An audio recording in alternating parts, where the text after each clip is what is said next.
C'est un procès très attendu qui s'est ouvert ce matin à Vesoul, en Haute-Saône. Le procès de Jonathan Daval, jugé pour le meurtre de sa femme, Alexia. C'était il y a 3 ans. L'informaticien de 36 ans a nié pendant plusieurs mois avant de craquer.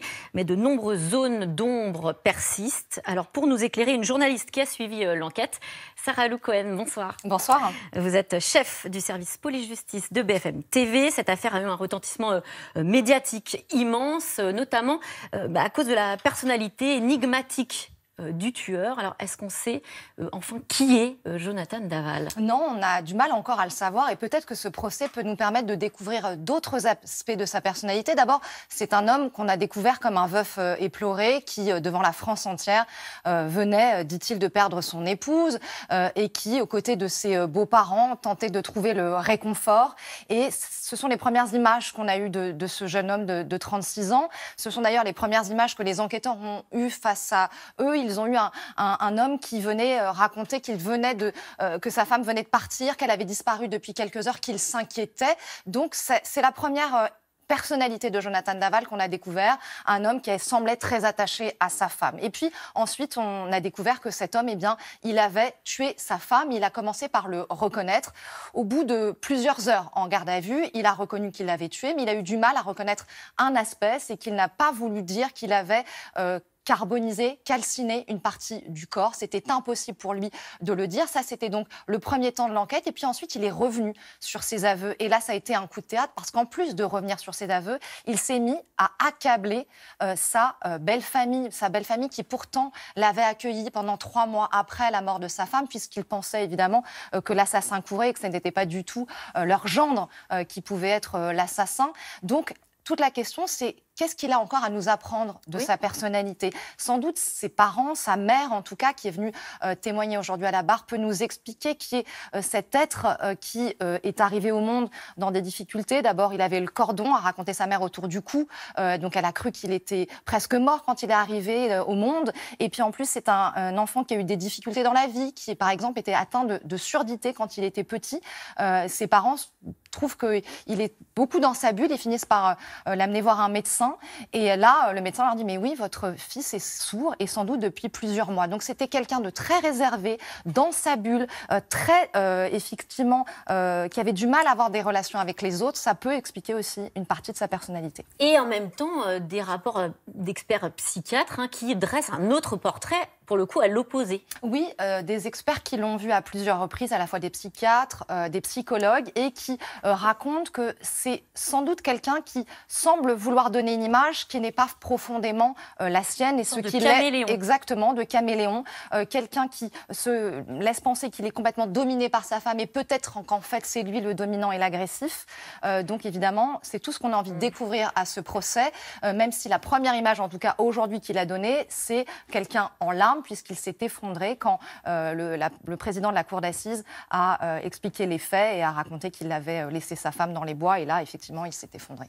Alors, dans cette affaire, la belle famille, vous avez commencé à le dire, joue un rôle important, si ce n'est essentiel.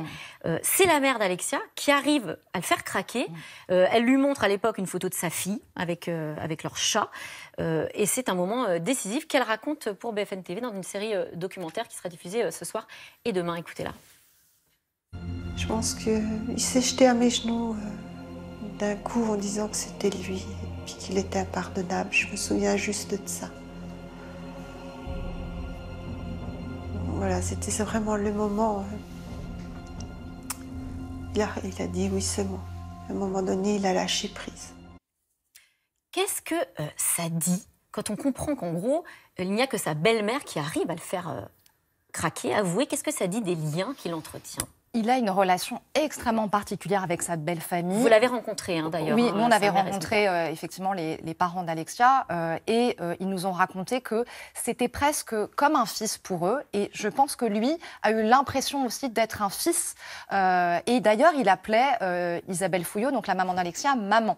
Et il est venu se faire réconforter. Donc dans ces 3 mois où il a menti à tout le monde, aux enquêteurs évidemment, mais à la famille d'Alexia, il est venu passer quasiment tous les soirs. Il venait 10 dîner chez eux. Il avait comme besoin de se faire adopter par eux. Et c'est vrai que les seuls moments de bascule dans le dossier, c'est quand Isabelle Fouillot, donc la maman d'Alexia, l'interpelle, lui demande expressément de dire la vérité. Et c'est effectivement cette scène de la confrontation qu'elle raconte, puisque cette scène qu'elle raconte, c'est dans le bureau du juge. Il a accusé sa belle famille, elle le supplie de dire la vérité, et donc elle lui montre cette photo du chat. Et là, enfin, parce qu'il a Isabelle face à lui, eh bien, il se met à dire la vérité. Et alors justement, elle est au procès. Est-ce que ça peut changer la donne, en tout cas, amener aussi à nouveau Jonathan à faire des révélations? Ça peut, et en même temps, il y aura quelque part ces deux mères à ce procès. Il y a sa vraie mère qui est dans la salle, et il y a Isabelle Fouillot qui l'a appelée maman à plusieurs reprises, qui l'appelait maman, donc il va être sans doute tiraillé. Mais en tout cas, elle racontait dès ce matin qu'à plusieurs reprises, Jonathan Daval l'a regardée longuement, et elle va en tout cas l'interpeller parce qu'elle a plein de questions à lui poser. Elle se pose encore aujourd'hui, 3 ans après, plein de questions. Et alors justement, les questions, les zones d'ombre qui subsistent, quelles sont-elles? Il y en a plusieurs. Pour la famille, c'est est-ce qu'il y a eu une préméditation? Est-ce que Jonathan Daval, en fait, voulait tuer sa femme depuis plusieurs mois? Pourquoi il pense ça? Parce que d'abord, il a fait preuve d'un sang-froid absolument incroyable après le meurtre. Il a été placé sa femme donc dans ses bois, sous des branchages, et ensuite, il s'est comme forgé un alibi. Il a été voir sa mère, il a été voir son employeur, ses beaux-parents, comme pour essayer effectivement de trouver un agenda un peu crédible après le meurtre. Et on rappelle aussi qu'il a utilisé le téléphone de sa femme pour appeler sa sœur, la sœur d'Alexia, et lui dire « je vais faire un jogging ». Donc il avait vraiment bien préparé les choses. Donc ils se disent, est-ce que finalement tout ça a été pensé en amont? D'autant plus qu'il y a des éléments qui les troublent, notamment dans l'autopsie, c'est qu'ils ont retrouvé des traces de médicaments dans le sang d'Alexia, notamment des somnifères. Or, on le sait, Alexia voulait avoir un enfant avec Jonathan Daval. Elle avait du mal à en avoir, elle avait fait une fausse couche, et donc et elle faisait très attention à elle. Donc, il n'arrive pas à imaginer qu'elle ait pu prendre autant de médicaments alors qu'elle voulait être enceinte. Donc, il se demande si, effectivement, Jonathan Daval n'a pas cherché à tuer à petit feu Alexia en l'empoisonnant. Une autre question qui va probablement être abordée largement, c'est ce couple.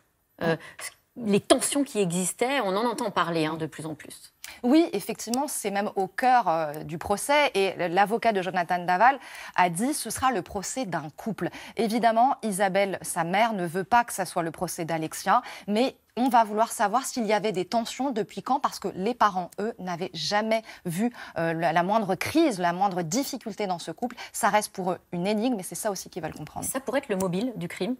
Les tensions dans ce couple, ça pourrait être le mobile du crime. On sait qu'elle voulait un enfant, que lui avait du mal à avoir des rapports sexuels avec son épouse. Donc, qu'est-ce qui a poussé ce jeune homme sans histoire de 36 ans qui, a priori, aimait sa femme à commettre l'irréparable? C'est évidemment au cœur du procès. Eh bien, merci Sarah Cohen. Je rappelle que vous êtes chef du service police-justice de BFM TV. On va suivre évidemment toute la semaine ce procès. Tout de suite, c'est dans l'air avec Caroline Roux qui revient sur cette seconde vague de l'épidémie. Selon le gouvernement, le pic a été dépassé. Un nouveau résultat du labo Moderna annonce même qu'un vaccin avec un taux d'efficacité de 94% aurait été trouvé. Alors, est-ce que ces signes encourageants vont aider le gouvernement à relâcher la pression? Rien n'est moins sûr. C'est dans l'air. C'est tout de suite. Covid, serrez les dents. Mais jusqu'à quand? Bonne émission.